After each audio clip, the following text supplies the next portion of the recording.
আসসালামু আলাইকুম। আজকের বাংলা নিউজে সবাইকে জানাচ্ছি স্বাগতম। শুরুতে জানাচ্ছি বিশ্বের আলোচিত খবরের শিরোনাম। নেতানিয়াহুর মতো মহান নায়ককে ক্ষমা করে দেওয়া উচিত ট্রাম্প।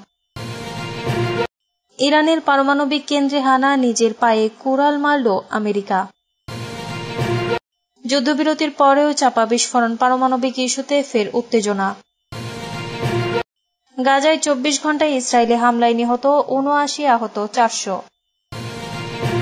মারাই গেলেন সেই ইরানি কমান্ডার।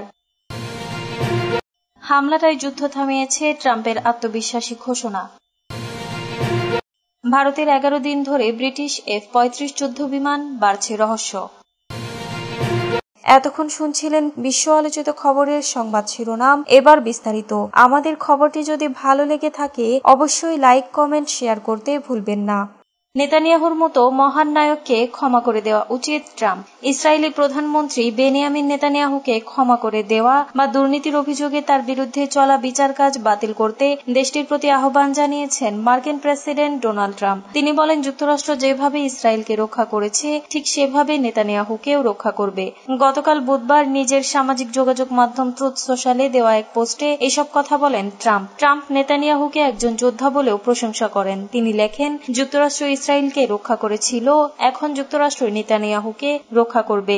এটি সম্ভবত ইরানের পারমাণবিক স্থাপনাগুলোর উপর ইসরায়েলি হামলার যুক্তরাষ্ট্রের অংশগ্রহণ ও সমর্থনেরই ইঙ্গিত। তবে যুক্তরাষ্ট্র নেতানিয়াহুকে আইনি লড়াইয়ে সহায়তা করার কথা বুঝিয়েছেন কিনা তা স্পষ্ট নয়। এদিকে ইসরায়েলে 2019 সালে নেতানিয়াহুর বিরুদ্ধে ঘুষ, প্রতারণা ও বিশ্বাসঘাতকতার অভিযোগ আনা হয়। তবে এসব অভিযোগের সবই অস্বীকার করেছেন তিনি। এসব অভিযোগে নেতানিয়াহুর বিরুদ্ধে করা 3টি ফৌজদারি মামলার বিচার 2020 সালে শুরু হয়। বিচার চলাকালেও তিনি নিজেকে নির্দোষ দাবি করেছেন। এ বিষয়ে ট্রাম্প ট্রুথ সোশ্যালে লিখেছেন, বেনিয়ামিন নেতানিয়াহুর বিচার অবিলম্বে বাতিল করা উচিত কিংবা তার মতো একজন মহান নায়ককে ক্ষমা করে দেওয়া উচিত। ইরানের পারমাণবিক কেন্দ্রে হানা, নিজের পায়ে কুড়াল মারল আমেরিকা। বুধবার হেগে ন্যাটোর শীর্ষ সম্মেলনে মার্কিন প্রেসিডেন্ট ডোনাল্ড ট্রাম্প ইঙ্গিত দিয়েছেন, ইরানের পারমাণবিক স্থাপনায় বিমান হামলার পরও দেশটির সাথে কূটনীতির দরজা খোলা আছে, পরমাণু চুক্তিও হতে পারে। ট্রাম্প আবারও 22 জুন ইরানের 3টি পারমাণবিক কেন্দ্রে ব্যাপক নির্ভুল হামলাকে স্বাগত জানিয়েছেন এবং বলেছেন, পৃথিবীর অন্য কোনো সামরিক বাহিনী এমনটা করতে পারত না। তার এই মন্তব্য মার্কিন প্রতিরক্ষা গোয়েন্দা সংস্থার একটি ফাঁস হওয়া মূল্যায়নের দাবির পর আসে, যেখানে বলা হয়েছে মার্কিন হামলা ইরানের সমৃদ্ধ ইউরেনিয়ামের মজুদ বা এর সেন্ট্রিফিউজ ধ্বংস করতে ব্যর্থ হয়েছে, কেবল কর্মসূচিকে কয়েক মাস পিছিয়ে দিতে সফল হয়েছে। ফাঁস হওয়া প্রতিবেদনের প্রতিক্রিয়ায় ট্রাম্প পূর্বের বিবৃতিতে জানান, তেহরানের পারমাণবিক কর্মসূচি সম্পূর্ণভাবে নিশ্চিহ্ন করা হয়েছে। তিনি আরো বলেন, আমরা আগামী সপ্তাহে ইরানের সাথে কথা বলতে যাচ্ছি এবং তারা একটি চুক্তি স্বাক্ষর করতে পারে। ওয়াশিংটন ইরানের ওপর থেকে নিষেধাজ্ঞা তুলে নেওয়ার মহাপরিকল্পনা করছে কিনা জানতে চাইলে ট্রাম্প বলেন, ইরানিরা মাত্র একটি যুদ্ধ করেছে এবং তারা সাহসের সাথে যুদ্ধ করেছে। তিনি আরো বলেন, চীন চাইলে ইরান থেকে তেল কিনতে পারে, কারণ দেশটির আবার স্বাভাবিক অবস্থায় ফিরতে অর্থের প্রয়োজন হবে। ট্রাম্পের মন্তব্য যুক্তরাষ্ট্র ইরানের সাথে একটি নতুন পারমাণবিক চুক্তি করতে চায় কিনা তার ইঙ্গিত কিনা তা দেখার বিষয়। যুদ্ধবিরতির পরেও চাপা বিস্ফোরণ, পারমাণবিক ইস্যুতে ফের উত্তেজনা। ইসরায়েল ও ইরানের মধ্যে সাম্প্রতিক 12 দিনের ভয়াবহ সংঘাতের পর বর্তমানে দুই দেশের মধ্যে যুদ্ধবিরতি কার্যকর রয়েছে। যদিও শুরুতে এই যুদ্ধবিরতির স্থায়িত্ব নিয়ে অনিশ্চয়তা থাকলেও এখন পর্যন্ত উভয় পক্ষে আপাতত আক্রমণাত্মক অবস্থান থেকে সরে এসেছে। তবে এই স্বস্তির পরিস্থিতি কতদিন টিকবে তা নিয়ে এখনো যথেষ্ট প্রশ্ন রয়েছে। যুক্তরাষ্ট্র ইরান উচ্চ পর্যায়ের বৈঠক আসছে। এই অবস্থায় মার্কিন প্রেসিডেন্ট ডোনাল্ড ট্রাম্প ঘোষণা দিয়েছেন, আগামী সপ্তাহে যুক্তরাষ্ট্র ইরানের মধ্যে একটি উচ্চ পর্যায়ের আলোচনা অনুষ্ঠিত হবে। আলোচনার কেন্দ্রবিন্দুতে থাকবে ইরানের পারমাণবিক কর্মসূচি এবং ভবিষ্যৎ পারমাণবিক নীতি। ট্রাম্প দাবি করেছেন, যুক্তরাষ্ট্রের নেতৃত্বে ইরানে চালানো সর্বশেষ বিমান হামলায় তাদের পারমাণবিক অবকাঠামো ধ্বংস হয়ে গেছে এবং সে কারণেই ইরান আলোচনায় বসতে বাধ্য হয়েছে। যুক্তরাষ্ট্রের কেন্দ্রীয় গোয়েন্দা সংস্থা CIA জানিয়েছে, তাদের কাছে ইরানের পারমাণবিক কর্মসূচি ধ্বংসের বিশ্বাসযোগ্য তথ্য প্রমাণ রয়েছে। CIA পরিচালক জন র্যাডক্লিফ বলেন, ইরানের একাধিক গুরুত্বপূর্ণ পারমাণবিক স্থাপনা গুঁড়িয়ে গেছে এবং সেগুলো পুনর্গঠন করতে বহু বছর সময় লাগবে।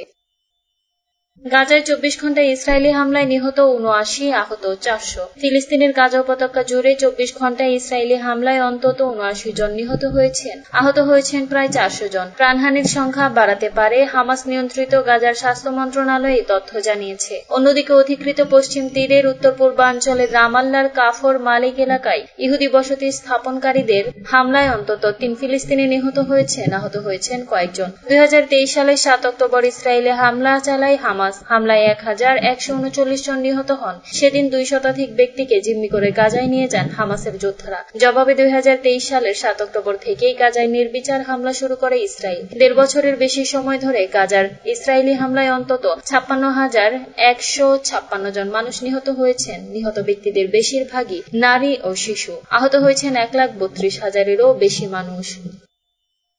মারাই গেলেন সেই ইরানি কমান্ডার। ইসরায়েলি হামলায় আহত হওয়ার কয়েকদিন পর ইরানের খাতাম আল আম্বিয়া সেন্ট্রাল সদর দপ্তরের কমান্ডার মেজর জেনারেল আলী সাদমানি মারা গেছেন। গত 13 জুন ইসরায়েলের সন্ত্রাসী হামলায় লেফটেন্যান্ট জেনারেল গোলমালি রশিদের শাহাদাত বরণের পর ইসলামী বিপ্লবের নেতা আয়াতুল্লাহ সাইয়েদ আলী খামেনির নির্দেশে তিনি খাতাম আল আম্বিয়া সেন্ট্রাল সদর দপ্তরের কমান্ডার হিসেবে নিযুক্ত হয়েছিলেন। খাতাম আল আম্বিয়া সেন্ট্রাল সদর দপ্তর হল ইরানের সশস্ত্র বাহিনীর সমন্বিত যুদ্ধ কমান্ডার সদর দপ্তর।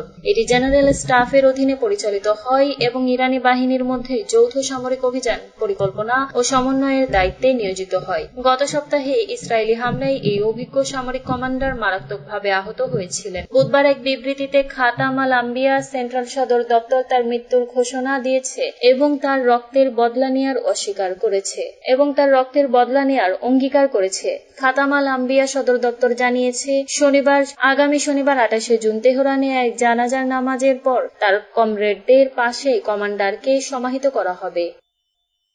হামলাটায় যুদ্ধ থামিয়েছে ট্রাম্পের আত্মবিশ্বাসী ঘোষণা। ইরান ইসরায়েলের মধ্যে 12 দিনের সংঘাত শেষে যুদ্ধবিরতি কার্যকর হওয়াকে সবার জন্য বিজয় হিসেবে অভিহিত করেছেন যুক্তরাষ্ট্রের প্রেসিডেন্ট ডোনাল্ড ট্রাম্প। বুধবার নেদারল্যান্ডসের দ্য হেগ ন্যাটো সম্মেলনে যোগ দিয়ে তিনি এসব কথা বলেন। কাতার ভিত্তিক সংবাদ মাধ্যম আল জাজিরার বরাতে জানা গেছে, ট্রাম্প দাবি করেন যুক্তরাষ্ট্রের ব্যাপক বাংকার বাস্টার বোমা হামলায় এই সংঘাতের অবসান ঘটিয়েছে। তিনি বলেন, এই হামলা ছিল খুবই তীব্র, পুরোপুরি ধ্বংস করে দেয়া হয়েছে। তবে মার্কিন প্রতিরক্ষা গোয়েন্দা সংস্থা এই হামলার প্রভাব নিয়ে ভিন্ন মত প্রকাশ করেছে। তাদের প্রাথমিক মূল্যায়নে বলা হয়েছে, ইরানের পারমাণবিক কর্মসূচির মাত্র কয়েক মাস পিছিয়ে পড়েছে, ধ্বংস হয়নি। কিন্তু ট্রাম্প এই মূল্যায়নকে অগ্রাহ্য করে বলেন, আমি মনে করি আমরা নিশ্চিত নই অংশ বাদ দিতে পারি। এটা খুবই তীব্র ছিল, সব ধ্বংস করে দেওয়া হয়েছে। এ প্রসঙ্গে ট্রাম্প হিরোশিমা ও নাগাসাকির পারমাণবিক হামলার সঙ্গে এই হামলার তুলনা করে বলেন, আমি হিরোশিমার উদাহরণ দিতে চাই না, নাগাসাকির উদাহরণও দিতে চাই না, তবে ব্যাপারটা আসলে সেটাই ছিল।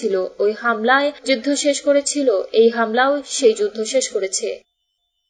ভারতে 11 দিন ধরে ব্রিটিশ F-35 যুদ্ধ বিমান বাড়ছে রহস্য। দক্ষিণ ভারতের তিরুবনন্তপুরম আন্তর্জাতিক বিমানবন্দরে 11 দিনের বেশি সময় ধরে পড়ে আছে ব্রিটিশ রয়্যাল নেভির সর্বাধুনিক স্টেলথ যুদ্ধ বিমান F-35B লাইটনিং। যান্ত্রিক ত্রুটির কারণে 14 জুন বিমানটি জরুরি অবতরণের বাধ্য হয়। তবে এটি ঘিরে নিরাপত্তা ও কূটনৈতিক দিক থেকে রহস্য দানা বাঁধছে। ব্রিটিশ সংবাদ মাধ্যম দ্য ইন্ডিপেন্ডেন্ট জানায়, প্রায় 80 মিলিয়ন পাউন্ড মূল্যের এই যুদ্ধ বিমানটি